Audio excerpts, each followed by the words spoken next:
This week, we're diving back into Those of the Wolves, which is Chapter 18 of Season 1, which finds Cyrus quite literally in a den of wolves. I've worked with my audio artist, Zoran, to infuse this chapter with more magic, more wonder, and more incredible artistry, and along the way, we're taking a look back at the Seventh Valkyrie journey as we make our way towards Season 3. So, welcome to the Seventh Valkyrie Listen-Along. Let's rock and roll.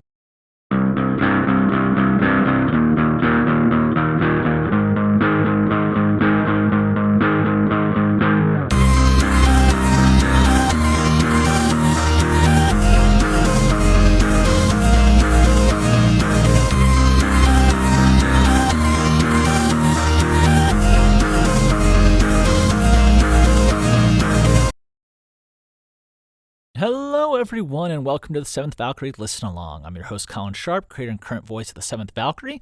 If you're a new listener coming through the series for the first time, welcome. And if you're a grizzled hero of Edera, it's awesome to have you back.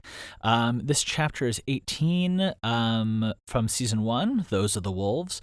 Spoilers if you haven't listened to that. If you're listening along with us, this is where pause and make sure you're all caught up. Anyway, we'll start with inside the episode. So this rejoins Cyrus as the night goes on with the wolves, and Cyrus has a moment to kind of further explore the boundaries of his new senses. But as the party rages on, Cyrus suddenly finds himself booted from his room by an amorous Tristan looking to blow off some steam. Banished to the hallway, he kind of tries to avoid pissing off any wolves or their human masters, and he kind of gets the hang of it, but just as he's getting a hang of things and getting settled in, the world tilts completely sideways. Something is coming, a force of nature that sends Cyrus completely haywire and puts the entire den on alert, including Tristan. The force is actually so powerful that it renders Cyrus completely unable to move or speak, and as it arrives at the den, despite Tristan's best efforts, Cyrus blacks out and collapses, leaving him at the mercy of the Moondogs and this beast that has arrived at their door. And that's where we leave off. Now let's take a look outside the episode. And the end of this, I can feel my hair rising on my arms. There's a non-zero number of times that my literal nightmares have made it into Seventh Valkyrie. Golden Waters is absolutely one. But the floors and ceilings and clothing awakening with hunger certainly raises the hair on. I was going to say, I wrote my back of my neck, but it is my whole body. And it's kind of funny. I know if I'm getting itchy and wiggly and scared and a little bit repulsed by my own writing, I know it's accomplishing what I wanted.